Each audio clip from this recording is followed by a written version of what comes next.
Welcome to the Animal Training Fundamentals podcast, where we have fun with practical application and we get mental with the science of behavior. Put them both together and you get results, solutions for your behavior problems, and the tools you need to achieve your training goals. I'm your host, Barbara Heidenreich. Let's talk training. Hey, animal training enthusiasts. Welcome back to another episode of Animal Training Fundamentals. We are going to be talking about reinforcement tactics, different types, what they look like, and how you can use them. This episode was inspired by a new article that just came out by Stordahl et al. It's called Increasingly Socially Significant Behaviors for Children with Autism Using Synchronous Reinforcement. And I hope the word that jumped out at you was synchronous reinforcement. What is that? You may be asking yourself, and I hope you are asking yourself, because we're going to dive into that topic, not just synchronous reinforcement. We're actually going to talk about a whole bunch of different types of reinforcement tactics that may be new to you, maybe not new to you, maybe terms that are familiar to you. But the idea for me that I wanted to explore is that there are these, I'm calling them reinforcement tactics, because when we say schedules, people kind of jump right to things like variable schedules of reinforcement or variable ratios, and we're not really going to be talking about those kinds of things. And so sometimes when people hear reinforcement schedules, they go to that. So I'm going to say tactics because it's a little different what we're talking about today. We're talking about things like the timing of the delivery of your reinforcement in relation to the behavior, the magnitude of the reinforcement in relation to the behavior, the type of reinforcement, type of reinforcer, and also the response effort that the animal's giving. So these are sort of different dynamics that we really want to get into, and how that may affect behavior, and what do we call that, and how do we use that as animal trainers to get to our desired objectives. And believe it or not, you're probably doing a lot of this already, but maybe you didn't have names for it.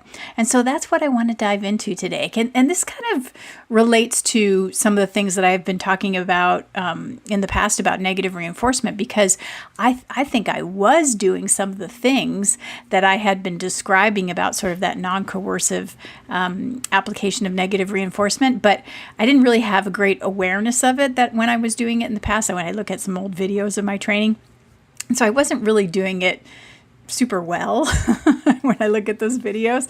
And now that I have this awareness, I've gotten a lot better at my application, so I'm getting exactly the kind of outcomes that I want. And so that's what I find when I learn a new term like synchronous reinforcement, and I get into the details of it, and I start going, oh, that's what I was doing. Now when I have a better understanding of it, I apply it a lot better. So hopefully that will be an outcome of our podcast today. So here's a quick overview of the terms that I'm hoping we'll dive into a little bit today. Obviously, we're going to talk about synchronous reinforcement, but we're also going to talk about episodic reinforcement.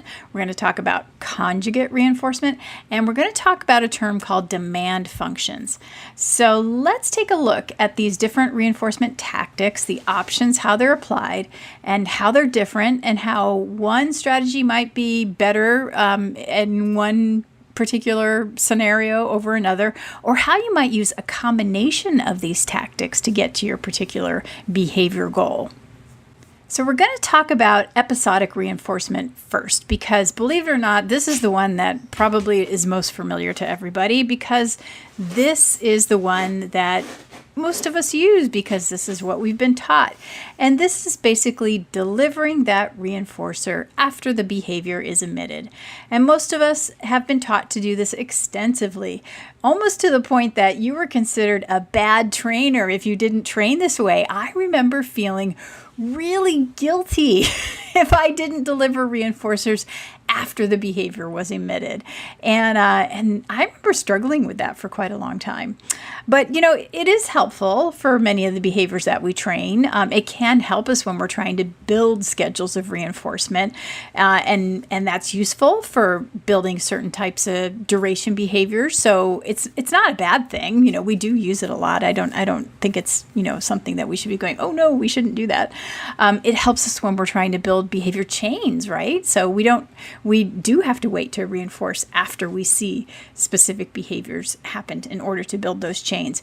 I think a really nice example where we want to make sure we're using episodic reinforcement is, let's say we're training an animal for a hand injection and we're going to do sedation and we're using food as the reinforcer, and we want to be able to do sedation without delivering a food reinforcer afterwards.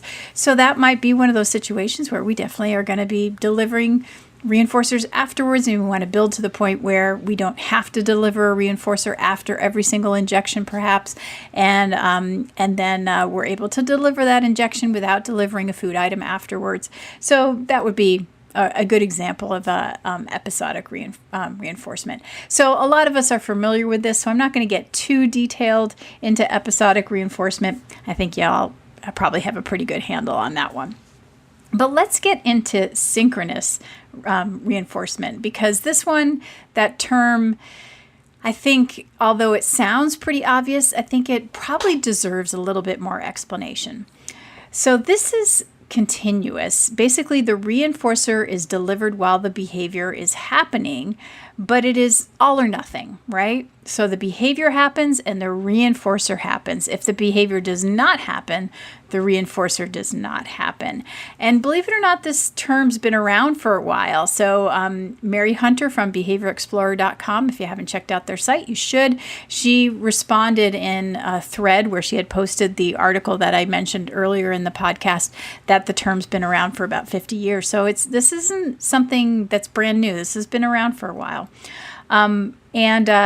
And so that's a really important thing to keep in mind, that the reinforcer and the behavior are continuous, right?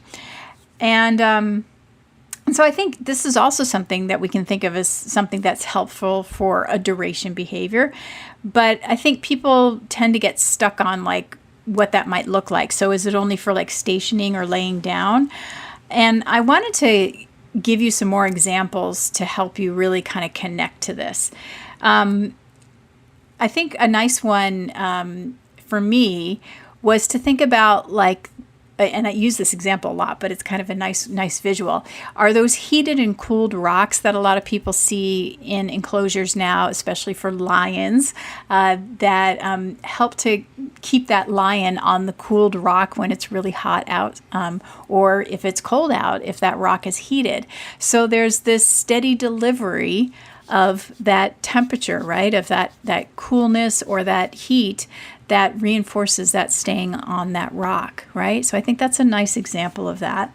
And let's see, let me give you another one. Oh, another one for me in one of the zoos where I consult the gorilla when they do the ultrasound for cardiac care. He loves to look at the screen, at the visual of what they're seeing in terms of what the wand sees when they're doing the ultrasound wand on his chest. And so they let him look at the screen. So getting to watch the screen can reinforce staying in that position there.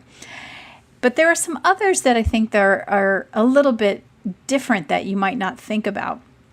So one that comes to mind for me is a behavior that was done in a bird show years ago that I recall was having a vulture spread its wings out so that people could see that lovely sunning display that they do.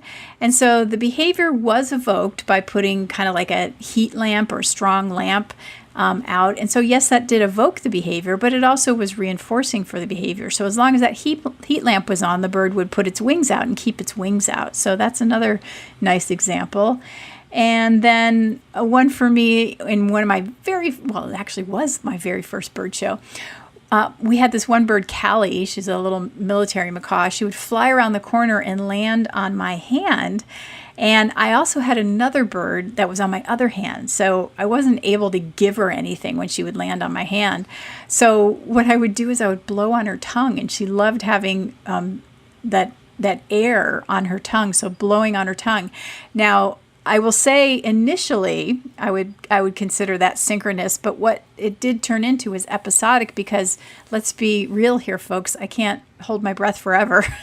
So I would have to stop and take a breath. I guess unless I was breathing through my nose. I can't remember. It was so long ago. So could I breathe through my nose and still blow air out at the same time? Probably not. So I guess eventually that would have to turn into episodic, and then that would be sort of an intermittent schedule of reinforcement. But blowing on the tongue, so maybe you can think of some other behaviors where an animal may like to have air blown on them. That could be sort of that steady stream of constant delivery of that appetitive that helps reinforce some sort of action, right? Another one that I was thinking about was a facility where I consult where it's an emu that loves being sprayed with water. And so that emu will stay in a position just to have the hose sprayed on it. And they have since evolved that into using that to help them give the bird an injection.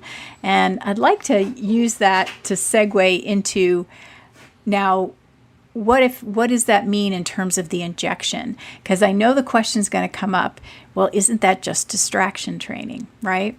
And I want to make sure that we understand that there is potential for what's going on there to be, quote, distracting, but I think the question to ask yourself it really is about your procedure. So are there stimuli or activities you're trying to introduce? Let's say, for example, we're introducing the syringe to give an injection to the emu, but we have to ask ourselves, is that activity aversive?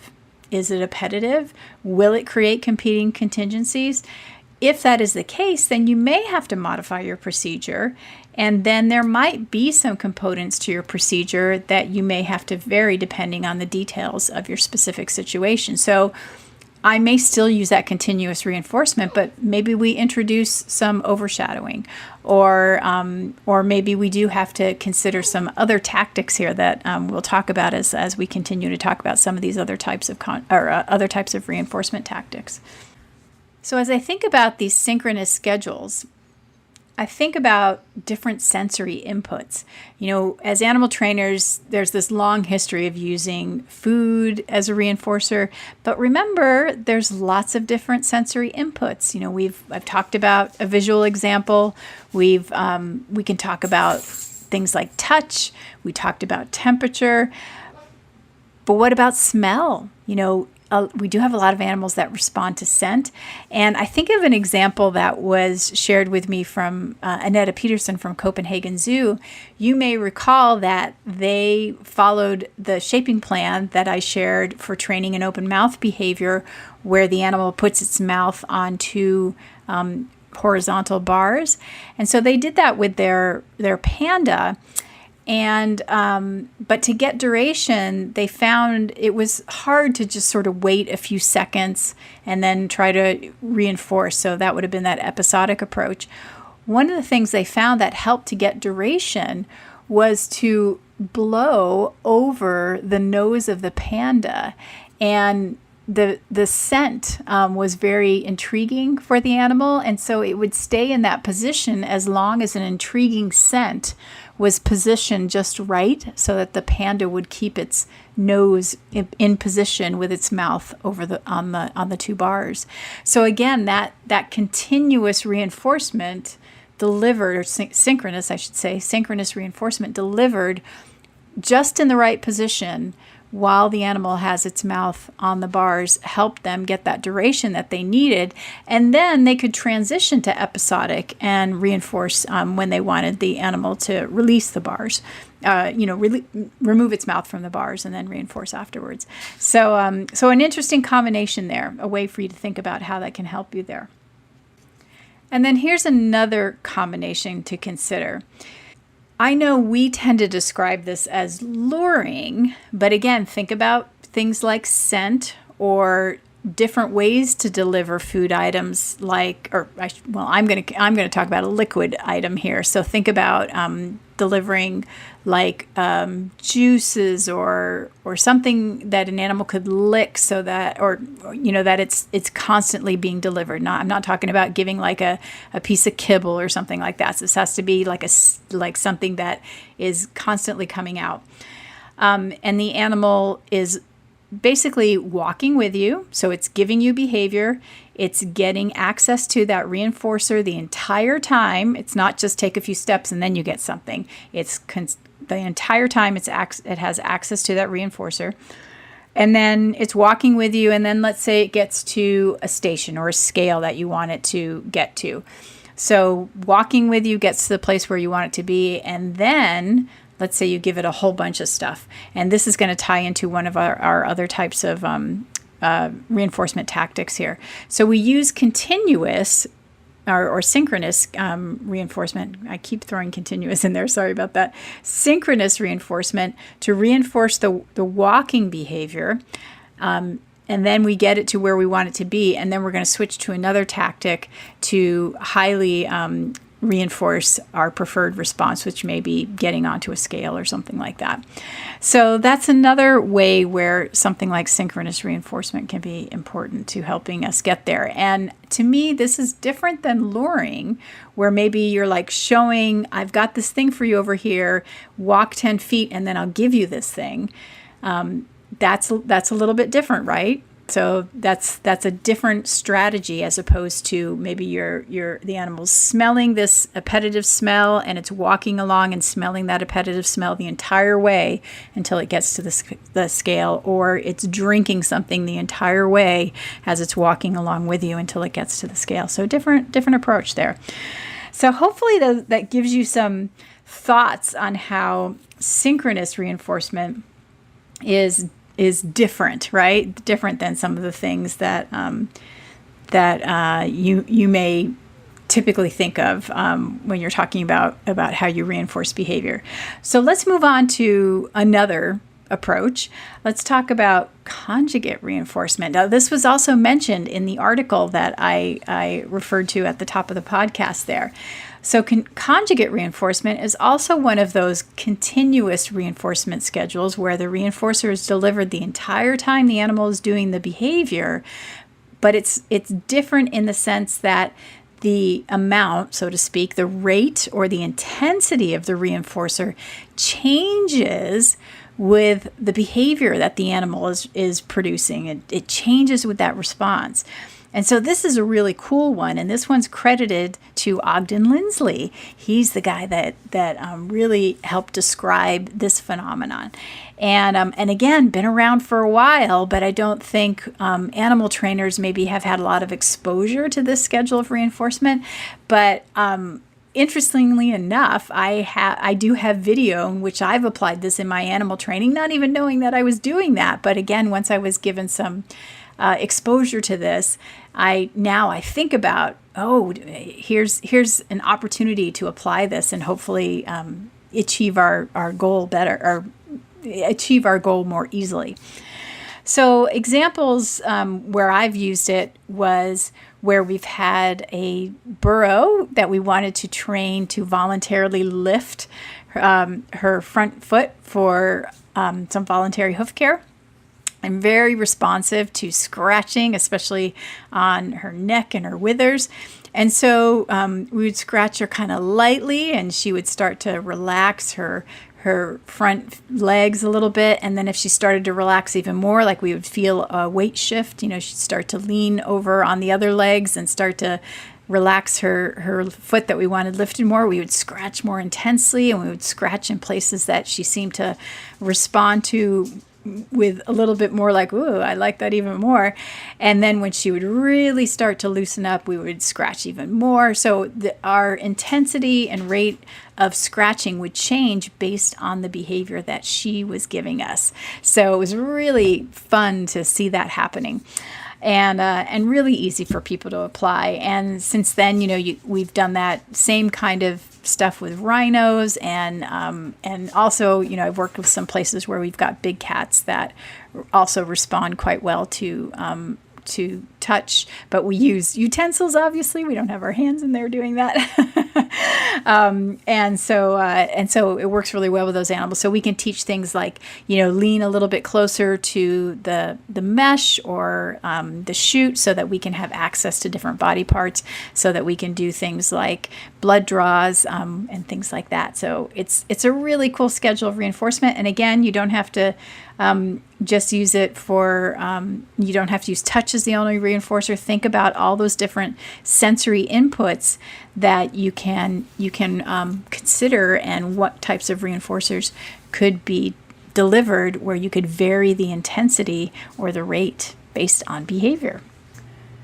We're going to take a little break to give you your first secret word, and the secret word is Ogden, Ogden. Secret words are important to remember and submit to show you have listened to this podcast for your professional development. All right, back to the program. Now I want to get into demand functions. So demand functions is a really interesting topic. I don't think this term has been discussed much in animal training, but we definitely use this a lot. And this has to do with the response effort being related to the consequence. And what I mean here is that we're changing that magnitude and type of reinforcer based on preference assessment to match that response effort. And I think animal trainers have been doing this for a long time.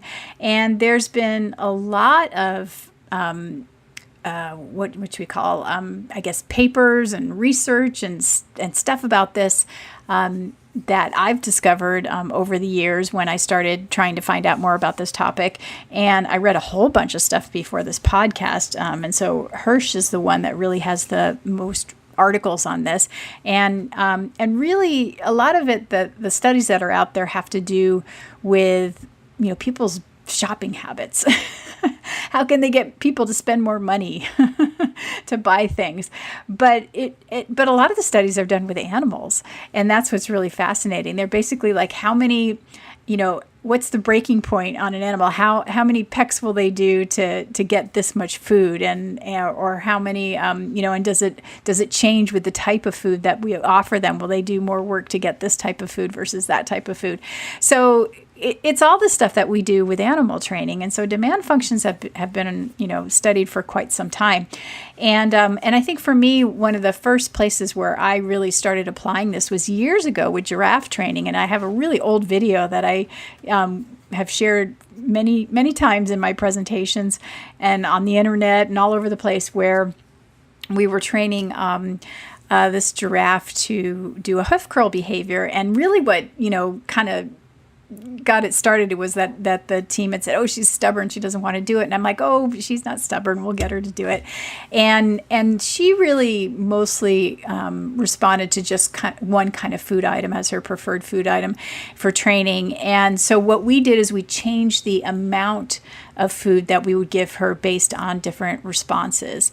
And in that video, some of you may have seen it, I'm basically telling the person who's delivering the food to give her 1 biscuit, 3 biscuits, or 5 biscuits based on the behavioral response that she gives us. And as the training session progresses, we kind of vary that amount as she starts giving us more and more behavior. So in the beginning, maybe a little bit of a lift of a foot, she would get 1 biscuit, but then that would sort of no longer work, because we had worked to where she was giving us much more effort. And so now she would have to give us a little bit more effort to get that 1 biscuit. But eventually it was like, she's fully putting her curled foot on the bale, and that was getting 5 biscuits, and then we would get to the point where she's leaving it there, and she would get all the biscuits she wants. So this whole strategy, I think a lot of trainers use this and have used it for a long time, but maybe just didn't have a name for it. But it has been described in the behavior science for quite some time, and like I said, if you want to look for articles, just put in the words demand functions. What's also interesting is I found a lot of information on it in machine learning. But that was a little over my head in terms of stuff to read, but there's a lot of it in in computer science. So interesting there. But yeah, so there's a lot on that. It's been around for a while. But again, really fascinating stuff. So I encourage you, if you want to get nerdy on it, to go look up those things. Time for your second secret word. And the secret word is vulture. All right, let's get back to the program. So again, it's not really new stuff, but it's out there. And in general, all this stuff is, and I should mention, I have a detailed course on the demand functions, and I also have in animaltrainingfundamentals.com. We also have a detailed course on conjugate schedules of reinforcement, and and a whole bunch of things. I'll make sure that there's links to these courses in the episode's notes for this podcast. So if you want to kind of continue the journey on these different topics that we're talking about today, you can get into a lot more details, see some video examples of a lot of these things, so you can continue the learning on all these topics. So because they're to me, they're really fun and fascinating, to see what they look like and how we apply them. It's one thing to talk about them, but it's always more fun to see what they look like when we're working with animals. So overall, one of these tactics may be better than the other depending on your objective. You may start your shaping plan using one tactic and then switch to another later. And you may have discovered that you've been using many of these strategies for quite some time, but you just didn't know it, and that they've been described by behavior science. So we can thank our friends in behavior science for reminding us that these concepts have been around for decades. It just is. I think it's fun to take a closer look so that we can refine what we're doing and perhaps enhance our practical application skills. So there you go. There's a little look at some reinforcement tactics that were inspired by this recent publication, and I hope it was fun for you to have a little exploration into those topics. And like I said, if you would like to take a deeper dive, certainly take a look at animaltrainingfundamentals.com and take a look at our courses that explore these topics in much more detail. And again, thanks for joining me. I look forward to seeing you at the next one. If you liked what you heard today, visit animaltrainingfundamentals.com for more quality content on animal training. You'll find courses, community, and extensive video examples from my consulting work around the world. We'd love to have you join our force-free family.